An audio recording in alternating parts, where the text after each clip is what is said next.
On parle beaucoup de ce certificat de résidence fiscale, mais il faut comprendre que les lois aussi n'arrêtent pas de changer et il y a beaucoup de réformes qui se rajoutent. Donc c'est très important d'en parler. Et le fait que l'administration fiscale israélienne devient de plus en plus dure pour fournir ce document, c'est que ce document est important. C'est comme ça que ça marche en Israël. À partir du moment où l'administration fiscale embête les personnes à obtenir un document, c'est qu'il y a vraiment un intérêt dans ce document.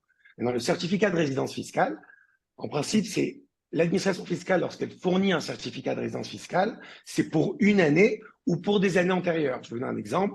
C'est un document qui est écrit en anglais, qui est marqué Certificate of Fiscal Residence for tax year, pour l'année, par exemple dans notre cas 2023, puisque 2024 n'est pas terminé, et ça prouve qu'aux yeux de l'administration fiscale israélienne, ce contribuable est bien résident fiscal israélien, même s'il n'est pas contribuable. C'est-à-dire que même si une personne qui n'a pas de dossier aux impôts, c'est une personne, par exemple, qui est dans ses 10 ans d'exonération et qui perçoit une retraite de France et qui veut obtenir un certificat, alors il ira dans une branche qui est dédiée aux personnes qui n'ont pas de dossiers fiscaux et il obtient un document qui prouve qu'en fonction de l'administration fiscale israélienne, la personne a répondu positive aux critères demandés par l'administration fiscale. Alors, la certificat de résidence fiscale, la résidence fiscale, il y a deux critères qui sont connus, qu'on n'arrête pas de répéter. Il y a le critère objectif, c'est le critère du nombre de jours, 183 jours par an ou 425 jours sur les 3 dernières années, avec un minimum de 30 jours dans l'année en cours. En principe, une personne qui passe plus de 6 mois par an dans un pays est considérée comme résidente fiscale de ce pays. Maintenant, il y a le deuxième critère qui est des fois négligé parce que c'est un peu plus dur d'obtenir ce certificat via ce critère, mais c'est un critère qui est encore plus fort, on va dire, que le nombre de jours, étant donné qu'on n'est pas obligé de passer un certain nombre de jours pour obtenir ce certificat. Le deuxième critère, c'est un critère subjectif qui s'appelle le Merkaz Chaim. Le Merkaz Chaim, c'est le centre de vie, c'est la traduction littérale, Merkaz Chaim. Si une personne est en mesure de justifier que son centre de vie se trouve en Israël, eh ben, il pourra obtenir ce certificat, même s'il n'a pas passé le nombre de jours qui est écrit dans le critère objectif, qui est de 183 jours. Mais c'est très important de préciser que ce nombre de jours, que ce centre de vie, c'est un critère qui est vraiment super important, parce qu'il y a beaucoup de personnes qui viennent en Israël et qui se sentent un petit peu emprisonnées ici, ou obligées de compter le nombre de jours. Est-ce que j'ai passé 183 jours ou non? À partir du moment où la personne fait d'Israël son pays principal de résidence et que cette personne n'est plus résidente fiscale française et qu'à partir de ce moment-là, son pays de résidence est en Israël, même si elle voyage et même si elle séjourne en dehors d'Israël un peu plus que 6 mois, mais qu'on peut prouver à l'administration fiscale que c'est Israël le pays où le centre de vie est établi, alors cette personne pourra obtenir un certificat de résidence. Donc, pour obtenir ce certificat, parce que Georges nous a demandé d'introduire ça comme ça, pour obtenir ce certificat, il faut tout d'abord, si on a le nombre de jours, il faut éditer du ministère de l'Intérieur, il y a en ligne, on peut faire la demande en ligne sur le site du ministère de l'Intérieur, les entrées et sorties du territoire pour l'année demandée. Maintenant, si par exemple en 2023, vous avez passé 250 jours, donc on est au-dessus de 183 jours, donc on peut obtenir ce certificat de résidence fiscale, mais c'est très important de vous préciser que si en 2024, la personne n'était pas en Israël, alors le fisc israélien peut s'opposer à vous fournir ce document. C'est-à-dire qu'il faut faire très attention, il ne faut pas s'arrêter seulement au nombre de jours que j'ai passé en 2022 ou en 2023 et penser qu'on va automatiquement obtenir ce document. Il faut prendre en compte que l'administration fiscale israélienne regarde vraiment tout et fait tout pour ne pas vous le donner, ce document. Donc, pour obtenir ce document, si on a plus de 183 jours, bien entendu, fournir ce document, ses entrées et sorties, prouver qu'on a un appartement ou qu'on est locataire, qu'on a des factures d'eau, d'électricité, qu'on habite vraiment en Israël. Et c'est vrai que en 2014, 2015, 2016, on va dire que le fisc israélien n'était pas vraiment très pointueux là-dessus. Aujourd'hui, lorsqu'on veut obtenir un certificat de résidence fiscale, il regarde vraiment tout. Parce qu'à partir du moment où il se positionne et il détermine la résidence d'une personne en Israël, il y a énormément de répercussions depuis l'échange d'informations ou avec les nouvelles lois qui sont en cours que Nathaniel va vous parler, les nouvelles réformes. Donc c'est très important d'essayer d'amasser le maximum de justificatifs qui prouvent que votre centre de vie et que si jamais vous avez le nombre de jours, également que le nombre de jours est supérieur à 183 jours pour obtenir ce certificat. Bravo. Et je rajoute juste sur cet aspect-là qu'effectivement, il y a des nouvelles lois qui sont en cours de modification par l'administration fiscale israélienne. Il y a notamment la loi principale qui va passer pour toutes les personnes qui feront leur alia après le 1er janvier 2026. Je rappelle que actuellement, les personnes qui sont résidentes fiscales israéliennes dans les 10 premières années de leur alia, ils n'ont pas besoin de déclarer leurs revenus et leurs actifs à l'étranger. Ils ne déclarent uniquement que ce qui est produit et généré depuis Israël. Donc, si une personne travaille depuis Israël, elle doit créer une société en Israël et facturer la prestation de son service depuis Israël. Mais si une personne est retraitée ou bien si elle a des revenus locatifs à l'étranger, par exemple, ce sont ce qu'on appelle des revenus passifs qui ne sont pas produits et générés en étant en Israël. Et par conséquent, la loi actuelle pour un résident fiscal israélien permet de ne pas avoir besoin de déclarer l'existence de ces actifs et de ces revenus. À partir de 2026, les critères de résidence fiscale resteront a priori les mêmes, même si là-dessus je ferai une petite remarque, mais il y aura une obligation déclarative pour tout résident fiscal israélien. Je précise bien, c'est une obligation déclarative. Il n'y aura pas d'impôt à payer. L'exemption fiscale pendant les 10 premières années, a priori, reste en place, mais il y aura à présent une obligation déclarative pour toutes les personnes qui résident en Israël. Israël aura tous les ans la possibilité de recevoir via votre déclaration l'intégralité de vos actifs et l'intégralité de votre patrimoine. Deux précisions importantes. Je rappelle qu'en Israël, il n'y a pas d'impôt sur le patrimoine, en tout cas pas pour l'instant, pas d'impôt sur la fortune, pas d'impôt non plus sur les fortunes immobilières, donc pas d'IFI. Donc, c'est le fait de devoir déclarer son patrimoine à l'étranger n'a aucune conséquence monétaire dans l'immédiat. Par contre, le fait de devoir déclarer ses revenus à l'étranger va en fait donner la possibilité au fisc israélien de vous contrôler tous les ans et de venir vérifier si effectivement ce que vous appelez dividende à l'étranger correspond bien à des dividendes, si c'est pas un salaire qui est déguisé par exemple, ou bien si les bonus que vous avez touchés parce que vous travaillez dans un family office et vous touchez des bonus tous les ans sur les clients que vous aviez fait rentrer dans le family, est-ce que finalement ça ne devrait pas être déclaré une partie en Israël, etc. Donc on comprend que le paysage fiscal israélien va sensiblement évoluer à partir de 2026. Ah, Et ah, également, un autre élément important, c'est que Israël va mettre en place, toujours dans le cadre de cette nouvelle loi, comment dire, des contrôles et des examens qui sont beaucoup plus binaires sur le principe de résidence. C'est-à-dire qu'aujourd'hui, une personne qui fait même un petit peu plus que 183 jours, c'est pas certain qu'elle est considérée comme résidente fiscale. Une personne qui fait un petit peu moins que 183 jours, on peut dans certains cas prouver qu'elle l'est quand même parce que, par exemple, il est retraité, il s'amuse à faire le tour du monde, mais c'est en Israël qu'il a sa résidence, etc. À partir de 2026, le nombre de jours que vous allez passer en Israël sera beaucoup plus important et nous permettra d'avoir une décision beaucoup plus catégorique sur le fait si oui ou non vous êtes résident. Alors Israël se réserve toujours un tiroir de secours, c'est-à-dire que c'est pas parce que vous n'avez pas passé 183 jours que vous ne serez pas résident. Par contre, si vous avez passé, si vous atteindrez le nombre de jours, alors c'est 183 jours si vous êtes en Israël, sinon c'est 90 jours, et si votre épouse elle-même a fait 183 jours, alors vous serez considéré comme résident de facto parce que votre épouse elle est là. Enfin, il y a toute une série de tiroirs et d'options disponibles qu'Israël se réserve le droit et se réservera le droit d'appliquer. Donc pour l'instant, la loi, elle est telle qu'elle est, et on la connaît, on a fait plusieurs interventions là-dessus, mais faites bien attention, dans les prochains mois, cette loi et ce statut de résident fiscal, qui est très très important, va sensiblement évoluer.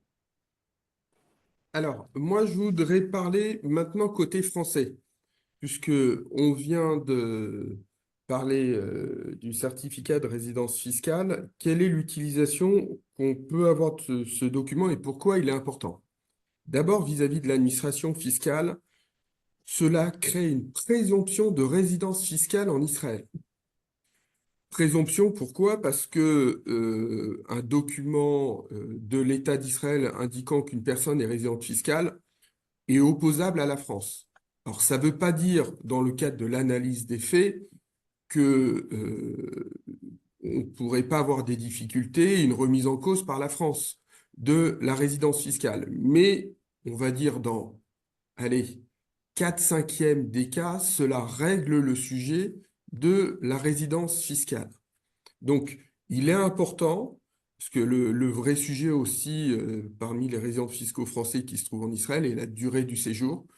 Même si la durée du séjour côté France de 6 mois n'est pas obligatoirement une règle de base, hein, j'invite tout le monde à lire la convention fiscale entre la France et Israël. Et vous vous rendrez compte que, comme toutes les conventions signées par la France, à l'exception de quelques-unes, notamment le Qatar, on ne parle pas d'un nombre de jours, mais d'une durée de séjour. Donc il y a une analyse un peu plus fine et on a notamment des décisions de jurisprudence qui considèrent que des Français, des résidents fiscaux étrangers qui sont restés en France 5 mois dans l'année ont été considérés comme résidents fiscaux français. Ou même, cas encore plus particulier pour calmer un peu les ardeurs, j'ai le cas, hein, et tous les fiscalistes ont le cas lorsqu'ils font de la fiscalité internationale. La France considère des résidents fiscaux étrangers, résidents fiscaux français, alors qu'ils n'ont jamais mis le pied en France depuis plusieurs années. Au regard, par exemple, de la notion de centre des intérêts économiques. Donc, il faut avoir une certaine importance. Moi, ce document, j'aime bien l'avoir dans mon dossier, quelle que soit la destination de mes clients. Et je leur demande de se débrouiller, d'obtenir tous les ans pour qu'on ait dans le dossier, parce que il arrive souvent que l'administration et le service des non-résidents nous demandent de prouver ou de donner un document. Quand on le revoit dans l'heure à un certificat de résidence fiscale, le dossier, quasiment automatiquement, il est refermé. Donc, c'est un élément, c'est pas une preuve irréfragable, mais c'est une preuve importante. Et puis après, on va avoir besoin du certificat de résidence fiscale pour la réalisation d'un certain nombre de documents. Premièrement, on va parler des banques et des compagnies d'assurance. Souvent, on va vous dire, quand vous êtes non-résident, pour ne pas avoir à payer en France les contributions sociales, on va vous demander de faire tamponner en Israël, dans le cas présent, un formulaire CERFA 5000 ou 5001. L'habitude du fiscaliste français, c'est de dire je ne rentre pas dans un formulaire, je vais donner un document plus large et beaucoup plus intéressant, donc le certificat de résidence fiscale. Ça a une importance parce que je rappelle, pour ceux qui ont un contrat d'assurance vie en France et qui deviennent non-résidents, à la démonstration de leur résidence fiscale étrangère, ils ne seront plus soumis en France aux contributions sociales. Donc, on a ce sujet et différents sujets entre, on va dire, pour les banques et les compagnies d'assurance. On a un autre aspect où c'est relativement intéressant, il s'agit des retraites. Alors, je rappelle qu'en France, depuis 2019, on est soumis au prélèvement à la source. Le prélèvement à la source, c'est le prélèvement automatique sur les retraites d'un montant proportionnel de l'impôt déterminé par rapport au montant de l'impôt en N-1. Et qu'est-ce qui se passe? Si on considère qu'une personne va quitter la France le 15 mai, on sait qu'au regard de la convention fiscale, les retraites privées ne seront plus dues et imposables en France. Le souci, c'est que cette décision, elle dépend des caisses de retraite. Donc, lorsqu'on écrit aux caisses de retraite qu'on n'a pas encore d'avis d'imposition, parce que le propre d'un départ en 2024, c'est que vous n'aurez pas un avis d'imposition en qualité de non-résident avant septembre 2025, c'est d'attendre généralement 6 mois et notamment de passer à l'année civile suivante, donc début 2025, obtenir un certificat de résidence fiscale pour l'opposer aux compagnies d'assurance et qu'elles cessent de stopper, de payer ou de prélever indûment de l'impôt sur les retraites. On peut parler de sommes importantes parce qu'on sait que les caisses de retraite vont mettre en pratique des fois 6 mois, mais quelquefois 1 an, voire plus, pour stopper ce prélèvement qui n'a plus d'assises en termes de droit, puisque la convention fiscale applique bien pour les retraites privées l'imposition dans l'état de résidence. Donc, sur le certificat résidence fiscale, il est important de l'obtenir vis-à-vis de la France parce que vous avez été résident fiscal français pendant un certain nombre d'années et que vous allez pouvoir l'opposer à l'administration et à des tiers qui sont aussi bien des compagnies d'assurance, des banques ou des caisses de retraite. Voilà moi ce que je voulais préciser côté français et c'est pour ça qu'on a constamment besoin de ce document. Alors, je comprends bien qu'en Israël, on va avoir une évolution avec la déclaration, on va dire, réelle de tous les flux, même si on n'est pas imposé en Israël pendant 10 ans au regard du système Olé. Néanmoins, pour nous, fiscalistes, la preuve de la résidence fiscale, elle est plus donnée par un certificat que par une déclaration d'impôt. La déclaration d'impôt, surtout en hébreu, il faut être capable de l'analyser. Même un fiscaliste français a du mal à l'analyser, tandis que le certificat de résidence fiscale, qui est souvent... alors vous avez peut-être... je ne l'ai jamais vu en français, il me semble que moi, je l'ai toujours eu en anglais. C'est ça, hein. D'Israël, elle sort, Ouais, elle il sort en sort toujours anglais, en hein. anglais. Ouais, tout à fait. Ouais, ouais. Elle sort en anglais et c'est parfait pour l'administration fiscale française. Je vous redonne la parole. Excuse-moi, il y Il a y a un une point. question de David, je pense, qui te concerne. Sur la messagerie, tu la vois ou tu la vois pas la question? Alors, tu parles à qui déjà? À toi, Georges, Ah, puisque tu es le côté français, toi. oui, mais attends, parce que je l'ai pas mis la messagerie. Peut-être Nathanaël, vas-y. T'allais prendre la Ok. parole et après je vais Ouais. regarder la réponse et je répondrai. Ouais. Ok. Maintenant, par rapport à ce que Nathaniel a dit de cette nouvelle réforme qu'à partir de janvier 2026, on sera également obligé de déclarer les revenus qu'on a en dehors du territoire. On ne sera pas imposé, mais on sera obligé de déclarer. Donc, il y a beaucoup de personnes qui ont fait leur alia et qui vont faire leur alia. Moi, personnellement, ces 2 dernières semaines, j'ai entendu plusieurs fois des personnes qui disent, ouais, mais dans tous les cas, mon alia, elle va être actée avant 2026 par rapport à cette loi des 10 ans pour en bénéficier. Maintenant, ce qu'il faut savoir aussi, on en avait parlé une fois chez Rachel, entre guillemets, vraiment, on avait ouvert une petite parenthèse là-dessus, mais c'est important par rapport au certificat de résidence fiscale.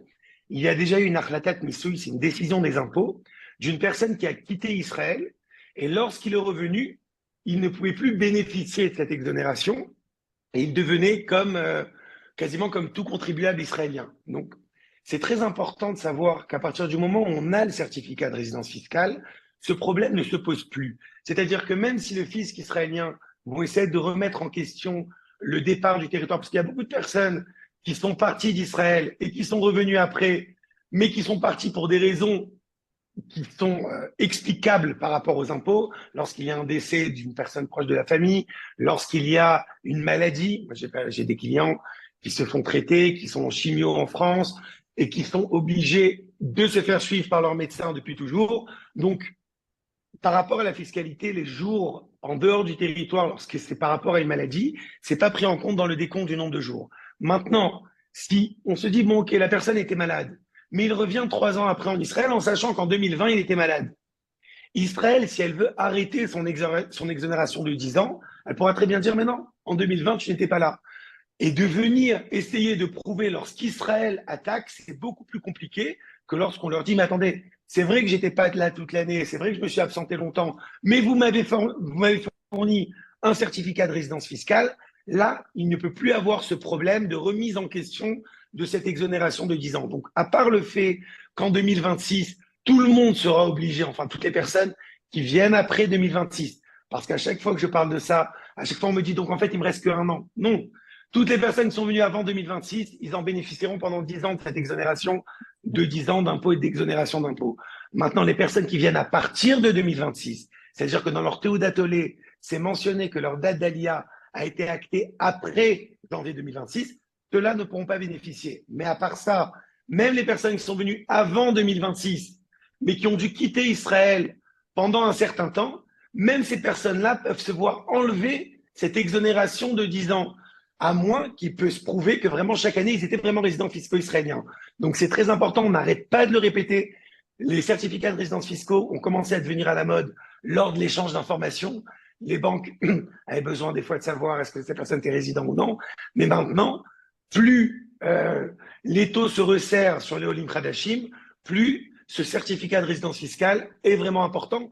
Et même si on n'en a pas forcément besoin pendant une certaine année, c'est bien que les 10 ans qui suivent la LIA, d'être en mesure d'avoir un certificat de résidence fiscale. Maintenant, une personne qui est là à 360 jours par an et que sa famille est là, que son centre de vie est là, lui en aura besoin peut-être pour la France, dans certains cas, comme la retraite ou la caisse retraite, etc. Mais à part ça, par rapport à Israël, il n'y aura aucun problème pour cette résidence fiscale. Donc il y a une question, je crois, Rachel Chedid. Alors, je vais juste répondre parce qu'il y avait une question tout à l'heure, mais ça va être rapide, hein. Est-ce aussi ce document qu'il faut produire pour éviter la... Alors non, j'étais avant, je crois qu'on C'est parlait de la David taxe Fauconnier qui a foncière. posé la question. Ça te Voilà, concerne, Georges. voilà. Est-ce que je continuerai à payer la taxe foncière en France une fois résident fiscal en Israël? Ben oui, parce que la taxe foncière, elle est liée à la propriété d'un bien immobilier en France et pas au fait d'être résident de tel ou tel pays. Par contre, vous aurez en plus, parce que vous aurez gagné au loto, vous aurez le droit, en plus de la taxe foncière, d'avoir une taxe d'habitation, puisque en France, la taxe d'habitation ne concerne pas la résidence principale et par définition, un non-résident n'a pas de résidence principale en France, mais que des résidences secondaires. Et Georges, tu veux aussi aborder le point de vue de l'IFI sur les personnes qui ont la nationalité mais ne peuvent pas produire de certificat de résidence. C'est important de rappeler que ces personnes-là restent redevables de l'IFI s'ils n'arrivent pas à prouver qu'ils sont résidents fiscaux israéliens. Alors attention, l'IFI. L'IFI à l'étranger, je parle, hein. L'IFI sur les biens étrangers. Oui, oui, oui, oui, oui. Mais ça recoupe le même sujet parce que pour moi, quelqu'un qui n'est pas résident se voit impacté au niveau aussi bien de l'impôt sur le revenu que de l'IFI. Mhm. Mais effectivement, on peut avoir une personne qui n'a pas de sujet en France d'impôt sur le revenu, mais d'IFI. La remise en cause de sa résidence et donc l'absence de certificat de résidence fiscale israélien le rendra imposable, et imposable pas uniquement sur les biens français, mais aussi sur les biens mondiaux qu'il détient, on va dire, partout. Donc, c'est pour ça qu'il est important, mais il est aussi avant tout nécessaire de structurer sa résidence fiscale israélienne et de son départ de France, puisqu'il faut savoir avec quoi on joue et quels sont les éléments de considération. Donc, on a des incidences aussi bien en matière d'impôt direct, impôt sur le revenu, mais l'impôt sur la fortune soulève souvent plus de sujets, notamment pour les personnes retraitées qui ont peu d'actifs immobiliers qui sont loués en France, mais des actifs qui sont liés à une ancienne résidence principale et une ancienne résidence secondaire, et on se retrouve facilement à l'impôt à l'impôt sur la fortune, alors que on explique qu'on est résident fiscal israélien. Oui, mais Georges, pour que ce soit bien clair, avec ou sans certificat de résidence fiscale, on est assujetti à l'IFI pour les biens en France. Oui. Oui, mais là, je rajoutais les biens israéliens, c'est-à-dire quelqu'un qui ne démontre pas sa résidence fiscale israélienne, le risque, c'est qu'en plus des biens français, on lui rajoute ses biens israéliens. De toutes les manières, un résident fiscal étranger, tu as raison de le préciser, moi j'étais sur le petit supplément, doit toujours payer un impôt sur la fortune en France sur les biens détenus directement ou indirectement en France. Si ça dépasse 1,3 million. Oui, alors j'avais une autre question. Alors, Olivier Rosenthal pose la question, mais je pense qu'on a répondu comment obtenir ce document. Est-ce aussi ce document qu'il faut produire pour éviter la taxe sur les métaux précieux quand on les vend en France? Alors, j'ai beaucoup de clients spécialisés dans le domaine, mais alors là, ça c'est une colle. Je ne sais pas. Parce que de toutes les manières, vous avez un sujet que là, vous ne voyez pas, c'est un sujet douanier. C'est-à-dire pour avoir de la taxe sur les métaux précieux, ça veut dire que est-ce que vous avez importé en France des métaux précieux? Est-ce que vous les aviez auparavant? Donc si vous les avez auparavant et que vous invoquez une résidence fiscale israélienne, ouais, ça va être un peu particulier. Non, alors là, pour le coup, j'ai pas la réponse. Vous ne pourrez passer que pour le stade de la consultation, parce que alors là, c'est un peu trop précis. Et puis, on a une autre question, on va voir si ça vous concerne ou ça me concerne. Bonjour, ma fille réside en Israël depuis 10 ans et a la nationalité israélienne. Elle a un compte d'épargne au Luxembourg. Faut-il le déclarer au fisc israélien? Si oui, comment peut-elle le faire rétroactivement? C'est Alors, écrit rétrospectivement, mais je pense rétroactivement et quel formulaire? Donc, Nathaniel, je vous ouais, donne la parole. ça, c'est plutôt du côté israélien. Alors, effectivement, Voilà. pendant les 10 premières années, comme on l'a dit, c'est l'ancienne loi, enfin, c'est la loi actuelle qui est en vigueur, donc il n'y a pas besoin de le déclarer pendant les 10 premières années. À partir du moment où vous terminez donc les 10 premières années, donc à la 10e année, si vous voulez, il y a effectivement l'obligation de déclarer ce compte épargne. Il faut présenter une déclaration fiscale, donc c'est un formulaire 1301. Il faut présenter donc la déclaration fiscale au fisc israélien. Et s'il y a des intérêts, il faut payer 25% d'impôts sur les intérêts sur ce compte. Et si vous avez également une déclaration de patrimoine à faire parce que vous avez un dossier qui nécessite, à ce moment-là, il faudra inclure également ce compte d'épargne et puis tous les autres avoirs et actifs que vous pouvez avoir en dehors d'Israël dans cette déclaration de patrimoine. OK. Et je vois, il y avait une question, je crois, de Une petite précision. À partir de 2026, ce sont les gens qui vont faire leur alia à partir de 2026 qui doivent déclarer leur Oui. patrimoine. C'est à Alors, partir de 2026 que tout le monde devra déclarer son patrimoine. la loi, c'est une bonne question. Les personnes qui ont fait leur alia avant 2026 et qui évidemment termineront leurs 10 ans à un moment donné, eux devront de toutes les manières déclarer comme c'est la loi actuelle. Les personnes qui ont fait leur alia après 2020, avant 2026 et qui sont encore dans leurs 10 ans, selon la position du fisc israélien, n'auront pas besoin de déclarer leurs actifs à l'étranger. Donc, a priori, pour eux, rien ne change jusqu'à la fin de leurs 10 ans. Mais, et c'est là où je mets une petite étoile assez grande quand même, c'est les banques. On connaît le système bancaire en Israël. On sait que très souvent, ils vont faire preuve d'un petit peu d'audace et qu'ils vont souvent chercher à couvrir leurs arrières pour parler gentiment. Donc, c'est fort probable que malgré le fait que la loi autorise les personnes à l'étranger de ne pas déclarer, par exemple, je vais aller exprès dans un cas un peu agressif, mais imaginons une personne a constitué une société à Chypre et se paye tous les mois, tous les 3 mois, sous forme de dividendes via cette société chypriote. Eh bien, Je parlais de patrimoine. patrimoine et revenus, c'est la même chose. Après 2026, ce sera exactement pareil. Les banques israéliennes risquent de demander tout de même une déclaration fiscale où la personne aura inclus son patrimoine ou ses revenus étrangers, tant bien même cette personne aura fait l'ALIA avant janvier 2026. C'est-à-dire que le fisc israélien ne l'exigera pas, mais je pense que les banques israéliennes, pour éviter de prendre le moindre risque potentiel avec la loi contre le blanchiment d'argent, parce qu'il faut savoir qu'il n'y a pas que les impôts en Israël, il y a aussi ce qu'on appelle Albanaton, c'est l'autorité contre le blanchiment d'argent, et c'est fort probable que les banques israéliennes décident d'élargir l'instruction fiscale et de demander à toute personne après janvier 2026 de déclarer ses revenus et ses avoirs. Alors d'ailleurs, j'amène une précision importante.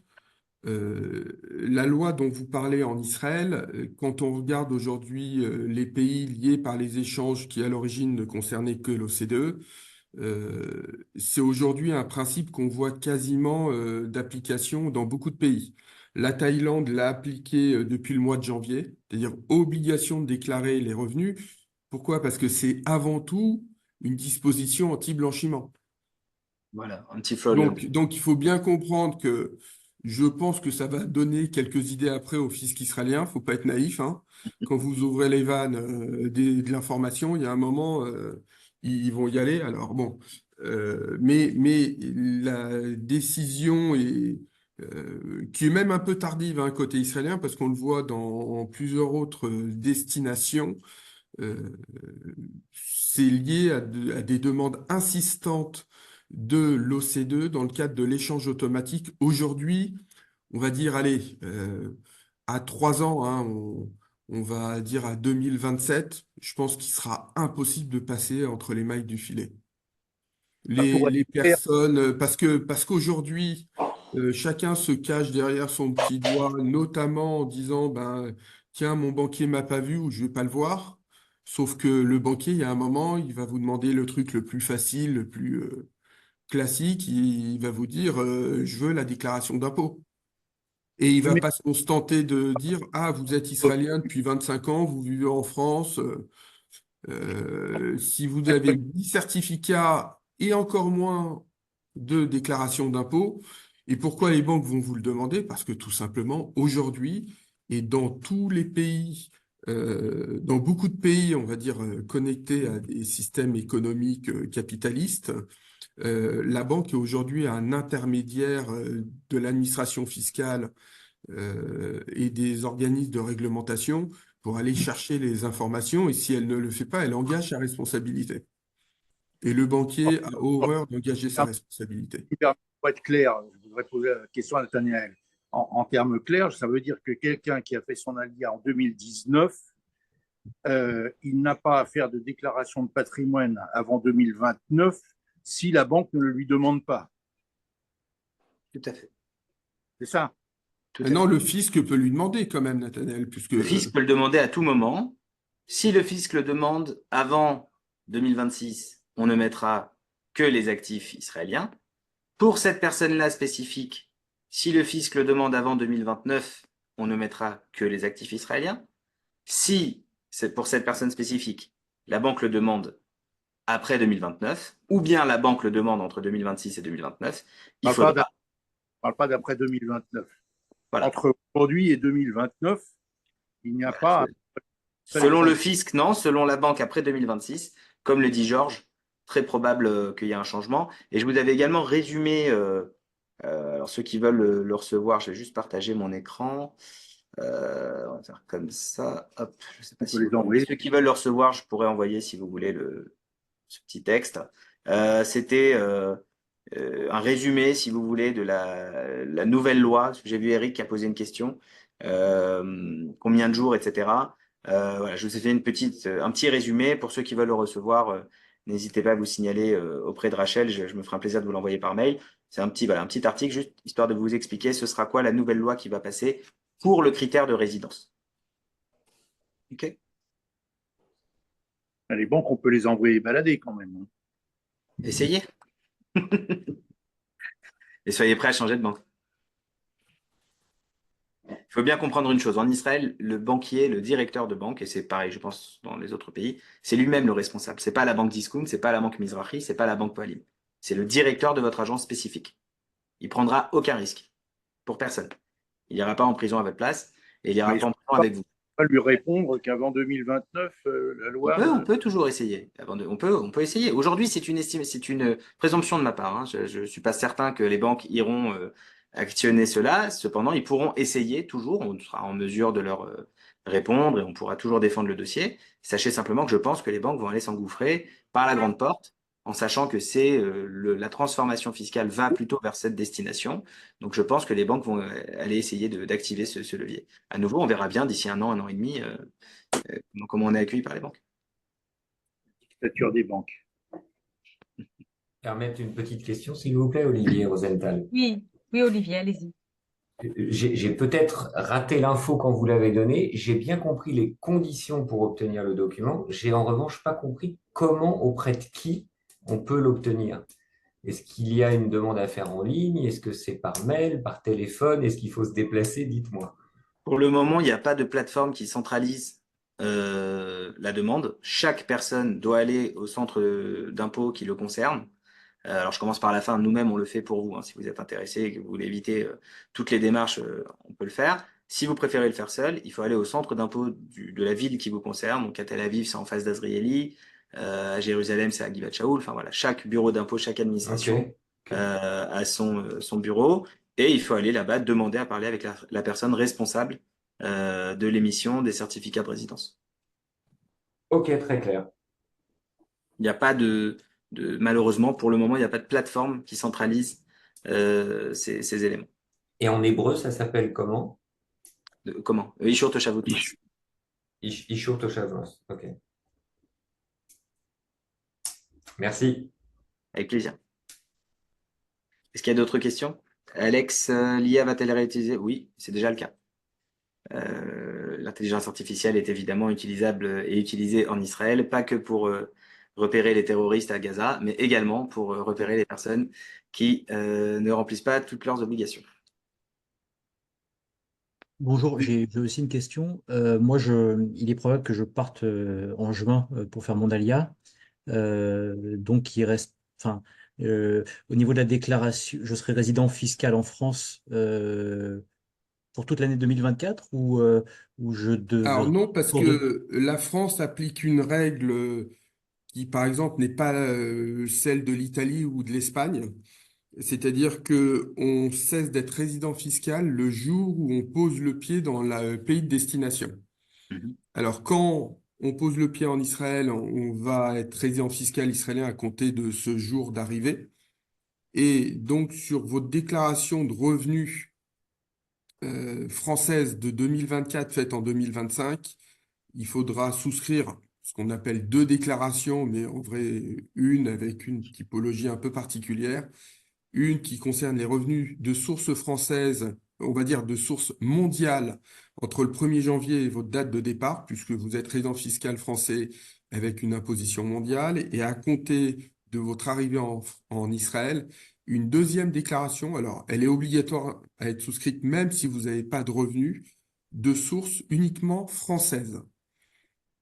Donc, contrairement par exemple à l'Italie où on vous renvoie, on vous devez déclarer la totalité des revenus du 1er janvier au 31 décembre. Donc, on a vraiment, nous, on joue sur la réalité. Après, pourquoi l'Italie et les autres pays font ça? Parce que dans la définition de la résidence fiscale, ils disent on va aller voir si vous venez et que vous voulez être résident fiscal, il faut qu'on vous impose sur la totalité de l'année en prenant par exemple notamment la durée du séjour. En France, on est pour cela plus pragmatique. On évite une double imposition qui en plus est évitée généralement par la convention fiscale.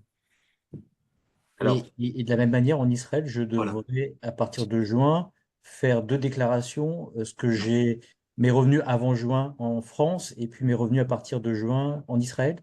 Non, en Israël, vous devrez faire une seule déclaration au mois d'avril 2025 pour l'année 2024. Mais dans cette déclaration, je précise, on est avant 2026, vous ne devrez inclure que les revenus produits et générés depuis Israël. Si vous êtes encore actif et que vous travaillez, que vous avez une société, etc., je vous rappelle que la valeur du travail que vous allez réaliser depuis Israël doit obligatoirement être déclarée en Israël. Si vous êtes salarié israélien, la question ne se pose pas, l'impôt va être prélevé à la source par votre employeur. Si par contre vous avez une société en France ou bien vous êtes actif avec prestations, etc., à ce moment-là, il faudra créer une société israélienne qui viendra facturer soit votre société française si vous ne pouvez pas dire à vos clients finaux que vous êtes en Israël, soit directement vos clients finaux si jamais il n'y a pas de problème d'antisémitisme ou autre. Et par rapport à votre question, c'est important de préciser qu'en Israël, ils voient le jour auquel vous êtes arrivé en Israël. C'est-à-dire le jour qui sera inscrit sur la Théoudat Olé, ça sera à partir de ce jour-là que les 10 ans vont débuter. C'est-à-dire si par exemple vous êtes venu le 1er juin 2024 en Israël, le 1er juin 2034, à partir de ce moment-là, la première période où vous devez déclarer également ce que vous avez en dehors d'Israël, ça sera du 1er juin 2034 au 31 décembre 2034. C'est-à-dire en Israël aussi, on voit exactement vraiment le jour où les gens finissent. Donc, le jour est important, c'est le jour qui est inscrit sur la Théoudat Olé.